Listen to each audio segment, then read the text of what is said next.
Do you ever shrink yourself in a room full of people? That ends today. I want to show you how to own your space, speak with authority, and feel comfortable in your power. You deserve to take up space. Let's do it together. So, today I went to lunch with one of my friends and we walked around, we went to little shops. We ate, then we got coffee afterwards, and we had such a good time. Today, I had the best time. I went to Larchmont with my friends. We had brunch. We went in little shops. There was a lot of people at the farmer's market at the time. And then we had a little bit of caffeine to get us home after a large meal. So what was the difference in those two introductions? My name is Dr. Chandra Smallwood, and I'm a confidence over anxiety coach, and we're going to discuss it. Did you notice that in my first introduction or my first recap of my day, I was very closed in and I didn't really seem open to explaining, and I didn't seem maybe too excited. And then the second time, I was like trying to give it to you, letting my experience be known and that I had a great time. Opening up is what you call a power pose. I mean, there are specific power poses, such as this one, the Superwoman, or putting your hands on the desk open. But for the most part, if you need to feel more powerful today, we want to open up our body to whoever we're talking to, and we want to take back our power. These poses are shown to increase testosterone, which is the more dominant hormone, and decrease cortisol, which is your stress hormone. So when you're open and ready to speak, you are usually less anxious and more powerful if you're open. When you're like this,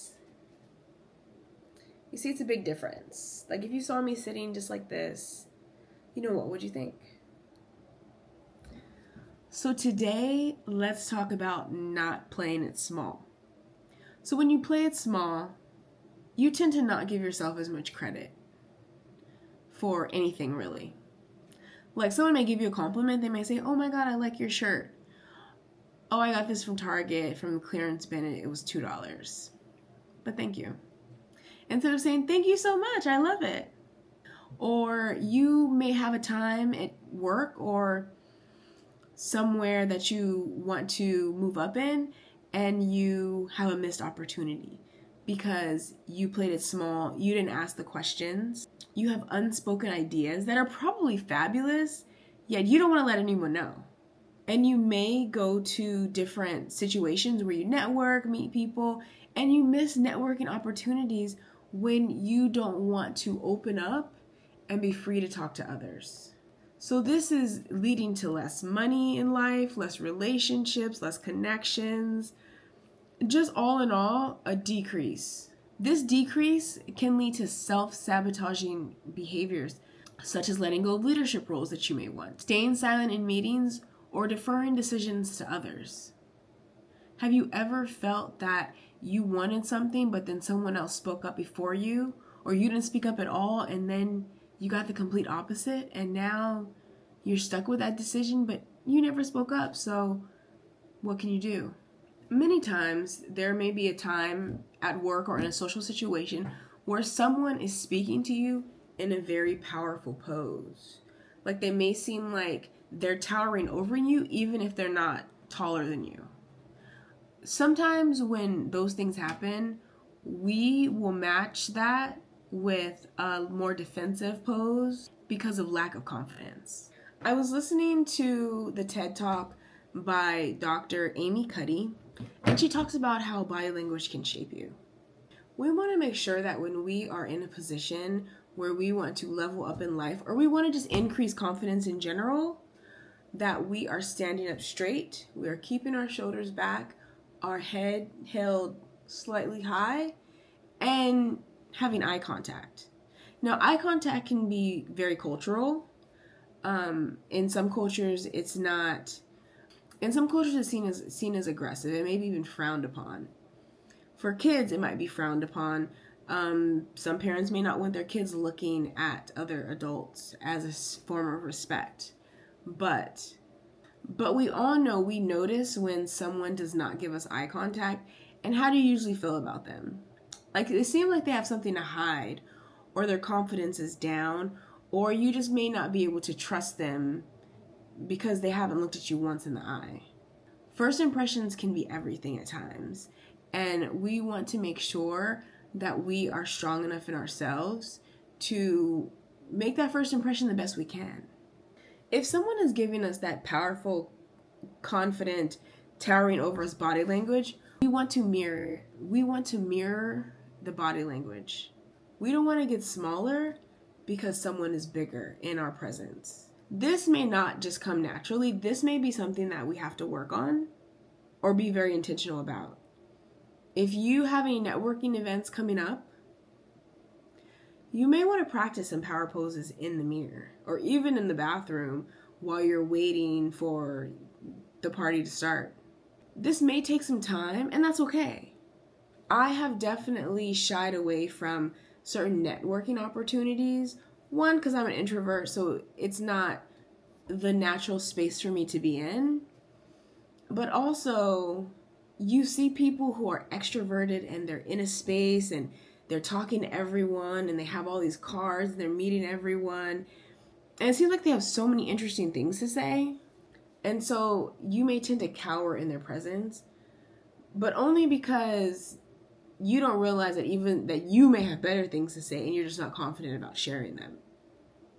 You're too caught up in, oh my God, they seem so great. They're talking so fluently. They know all these people.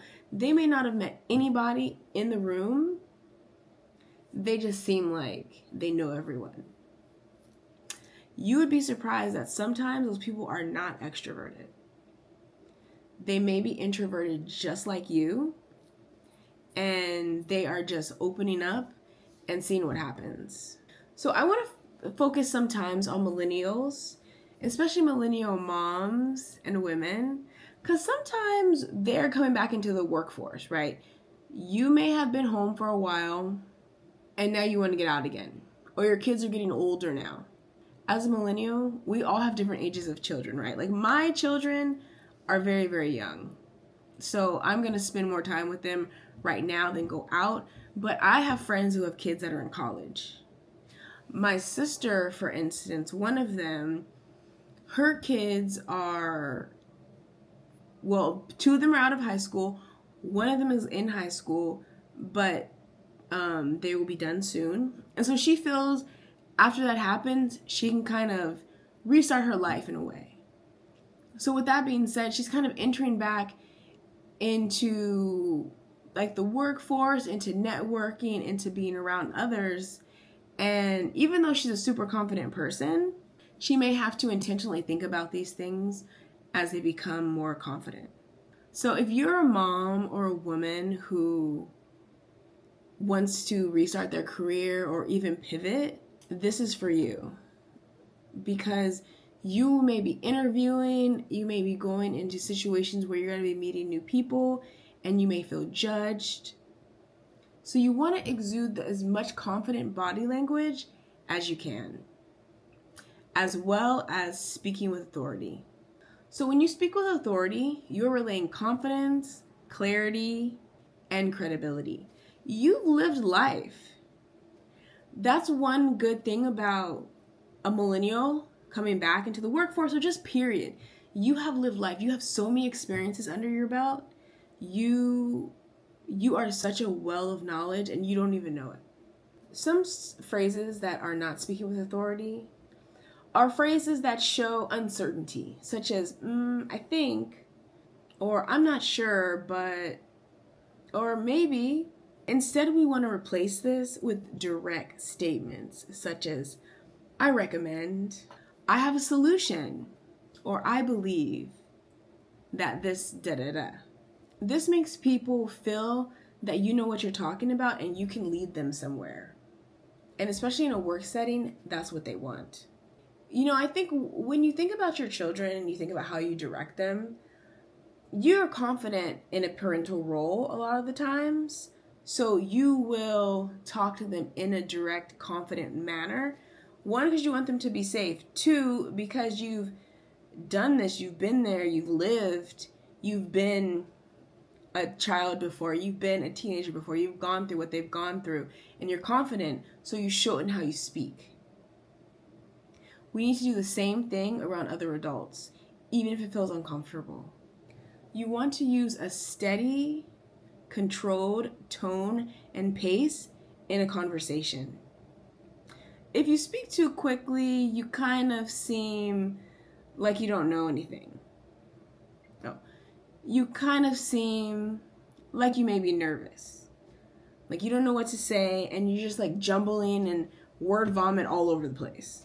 But if you're talking too softly, then it sounds like you don't know what you're talking about, or like you barely want to speak. And people may not trust that. They want someone on their team that is able to exude how they feel and show their confidence in serious situations. This may need to be practiced. You want to practice pausing strategically in order to make an impact. So if you say, Phil, I saw that you recently turned in that large report. How did it go? Versus, Phil, I saw that you turned in that report. How was it? How did it go? So you want to pause to emphasize a point. You want to allow something to sink in with someone else when you want to get a point across. For example, instead of saying, this is an important topic that impacts many people, say, this is an important topic, one that impacts many people. You see how that pause gave a second for someone to really think about what is being said, to see how deep the sentence was? It sounded like it was more meaningful when there was that strategic pause in it than when it was just a sentence that just kept going. Also, be careful of apologetic language. If you come up to someone and you want to speak to them, you could say, sorry to interrupt, but can I add? Instead say, if you have a moment, I would like to add in my comments on this topic. People do this because they don't want to seem confrontational. But while they're not seeming confrontational, they're also seeming unconfident. Like, you don't need to apologize for just wanting to add something great to a conversation or add anything to any conversation. Don't forget, you're your number one cheerleader. Everything you feel is based on you. Okay, so let's talk about how would you practice some of these things in the mirror. Or not in the mirror, or just talking around the house. Sometimes I just say things around the house and it helps me feel more confident about saying them later on or in front of a certain person I want to say in front of. Because even if you think about the scenario, it seems to come out your mouth a lot differently, right? So 1 is voice projection practices. And I think this is very nerve-wracking a little bit, but it's very helpful if you've ever tried it. I've actually tried this a few times, like throughout college and even when I was a bit younger, because I am not a huge fan of public speaking. I mean, it's the number one fear. But it helps so much. So you want to stand in the mirror, you want to say a paragraph, and you want to work on your articulation, your tone, I don't know, how your face looks in general. No. Basically, you want to read the paragraph in an even tone, even articulation, pausing appropriately, and in a good volume. That's one thing that can come from being in the mirror sometimes is you got to think about your volume, like speak up. You're not only speaking to yourself. You may have noticed some things that you say in situations when you speak up or you're networking. So you want to use these statements, these power statements, and kind of rework them and see if you can refine them a little more. I mean, they could be great already, but if not, say them out loud. Think about how they sound or even record them. Write them down, refine them so you can use them better next time. Also, you can do kind of a mock interviewing or role play with a friend or someone close to you. They can read you a question, you answer it, you record your answer, and then you listen back to it. I've done this for jobs that I've really, really wanted, because sometimes you may have the prompt of the interview questions and you don't know how you're going to answer them, so you go over that with a friend. This really helps to build confidence. And when you think about the neuroplasticity of the brain, it helps to build that up. The more practice, the better. So neuroplasticity, which I mentioned in the last video, is when your brain starts adapting to what you do often. If you do something negative often, your brain will get used to that and will continue in that negative way of thinking or speaking or living. But you can change that narrative, such as what we're trying to do here with the confidence, and start building that new tower. Breaking down the bad tower, building up the new tower. That is something I've had to do many, many, many times. That's something that most people, I think we have to do it a lot, but we don't really notice it sometimes. And sometimes we'll say to ourselves, that's just, who I am. I've always been that way. Or something that we've learned when we were very young. And now that we're older, we kind of still have that bad habit, but we want to break it. You can break it. It just takes some time. So be patient with yourself. If all this seems very stressful to you, be patient with yourself and just practice. It's one day at a time. So as well as authoritative speech, let's talk about visualization, like how you look. So if you've ever had to speak in front of anyone, like people say, if you do public speaking or anything like that, picture everyone naked. I'm sorry, but to me, that does not work. I mean, I haven't done a whole bunch of public speaking in large rooms, but the times I've done it, that didn't work at all. The first time I ever did a public speaking situation, I was in my first year of pharmacy school, and I wanted to run for class president. And that was the first time I had really spoken to that in front of that many people, and my voice shook uncontrollably. Like I could not do anything about it. And I had never gone through that before. I didn't know that it was gonna happen, and it was crazy. So if you have stage fright for anything, we want to rewire our brain to think about it as excitement in front of fear. Like, be excited that you have this opportunity. Like, this opportunity may never come again, and other people may not ever have it. So be excited that it's you. Even if you mess up, that's okay. At the end of the day, you've done what you needed to do, and that's how we usually feel. That's how I usually feel when I finish something that I don't want to do. Present a presentation or something of the sort. 30 minutes later, 45 minutes later, it's done and you feel better. I remember last year I went to Miami to kind of a conference, a small conference, and we had to do impromptu public speaking because part of it was public speaking. And I had to do an impromptu speech, and at first I wasn't going to do it. I was like, I've never done just an impromptu speech, like no practicing, I don't even know how to say what I'm supposed to say. And they gave us a prompt of how they wanted us to say it, but I didn't know how or what I was going to say. But you know what? I did it anyway, and afterwards I was so glad that I did. Like, so glad. Also, when someone gives you a compliment, don't downplay it. Say thank you. Don't act like what you did meant nothing. That is something that I have had to learn how to do on many occasions, because I've definitely been the person in the past to say, I'm sorry, but can I talk to you real quick? Or someone will tell me, oh my God, you did such a great job. No, it was okay. It was just okay. You liked it? Let's not do any of that. That shows a lack of confidence, and it doesn't do anyone any good. Like, they're trying to be nice. Let them be nice. Receive what they have to say.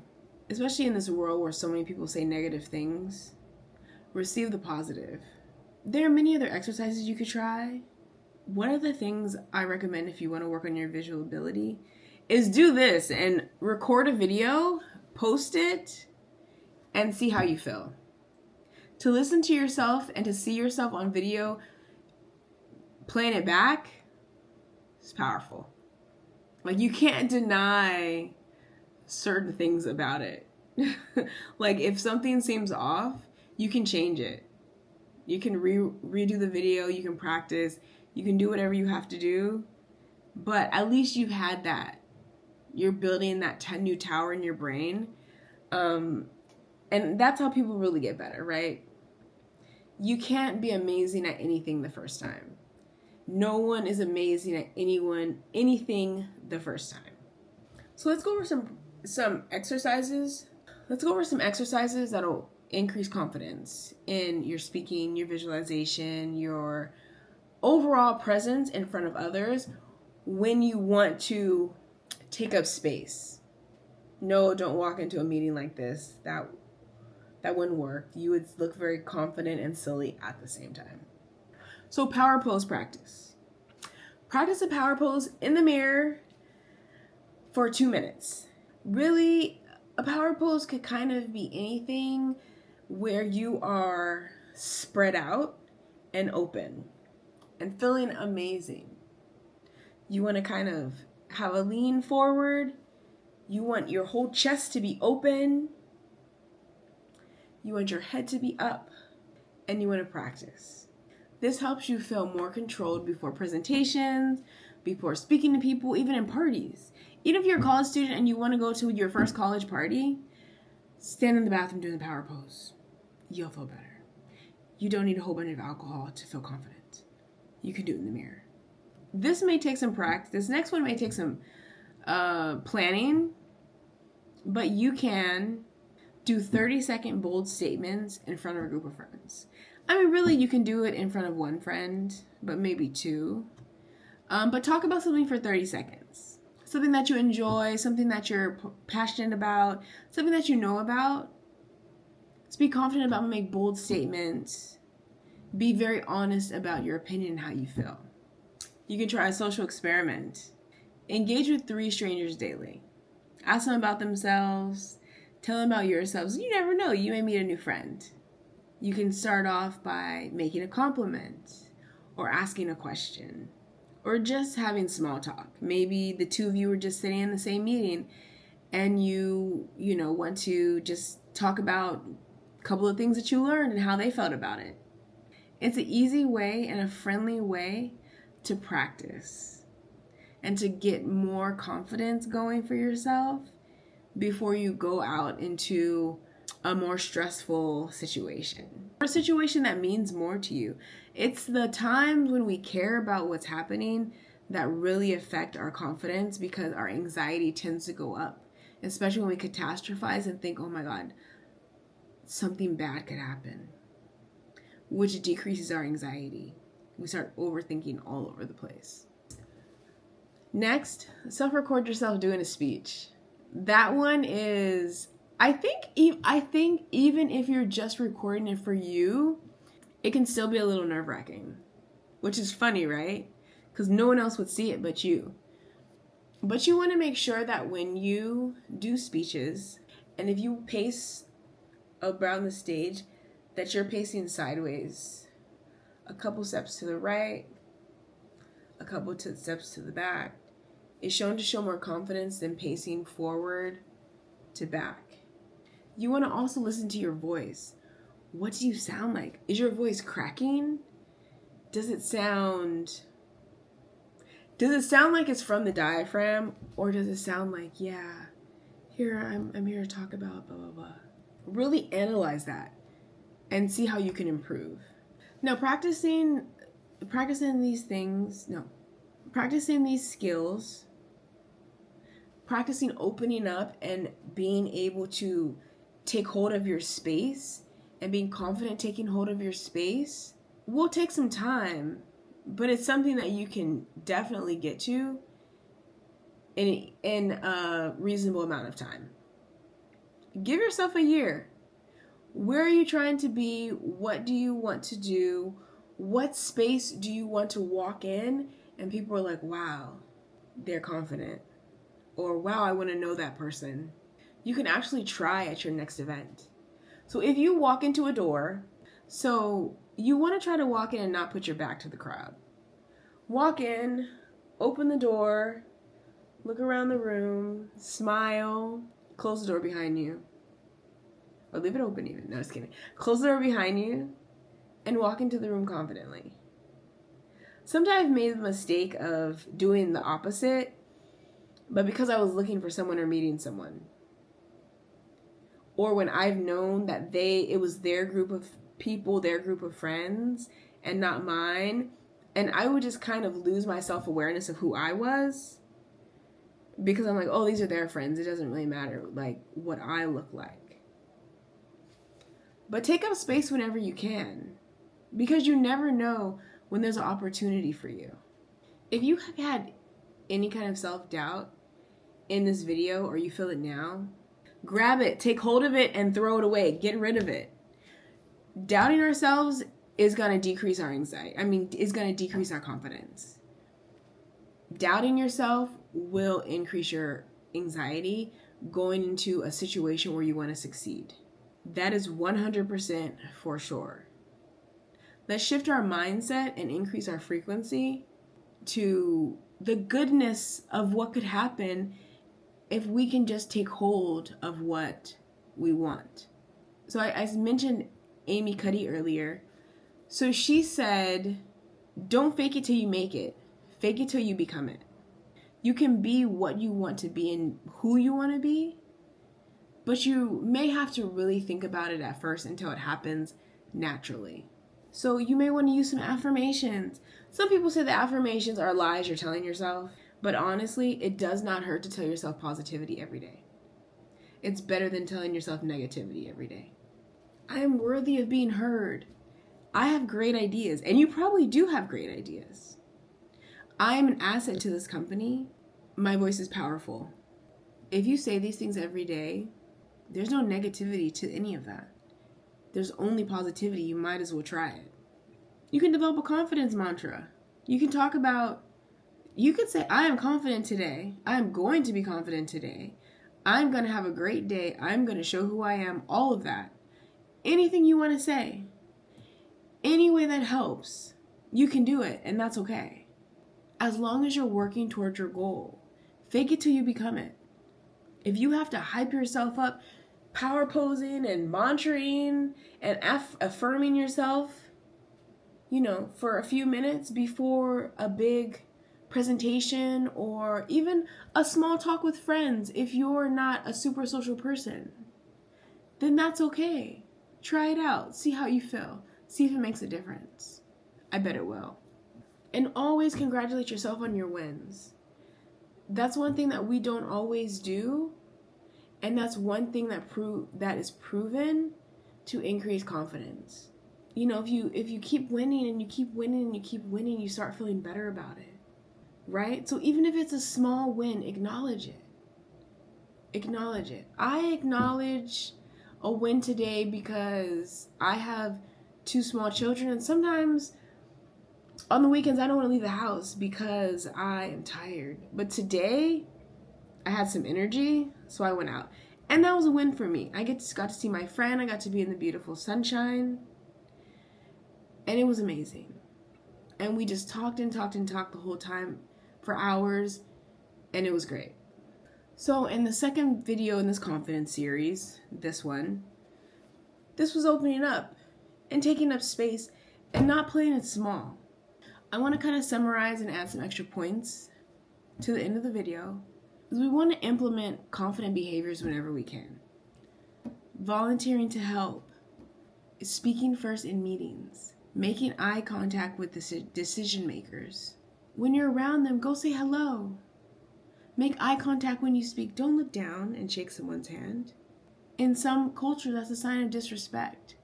If you write an email where you don't even have to talk, make sure you're using power phrases.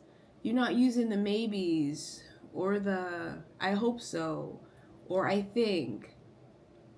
You want to be direct. I recommend that we change this up to increase our revenue for Q4. I bet people will think about what you have to say. Also, be able to put up boundaries. If someone gives you a task, or if you run into a situation where it's not for you, doesn't align with your career goals, doesn't align with what you want, you don't have to do it. Just say no. You don't have to feel obligated to be a part of a group or to take part in a committee that has nothing to do with your goals and align with your wants and core values in the company. It's okay to say no. It's more respected to say no than to go into it and to maybe not do a good job because your heart wasn't in it. Also, whenever you're really nervous or you have low confidence before a social situation, practice. Practice with a close friend. Practice with your video camera, your phone, and look at it and see how you look. How do you look? I know that might be embarrassing. Like when I do it, I like cringe. I think it's so cringy.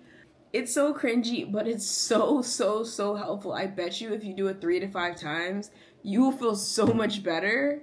You'll forget that you look. I mean, maybe you'll cringe again, but that's okay. You'll cringe before it all happens, and that's better than getting up there and blanking out. So I hope this was helpful today. I really want you to be able to go into the building, go into a room, and everyone look like, who was that? Did you hear their presentation? It was amazing. That question that you asked, so smart. I would have never thought of it. These are the kind of comments I want coming your way.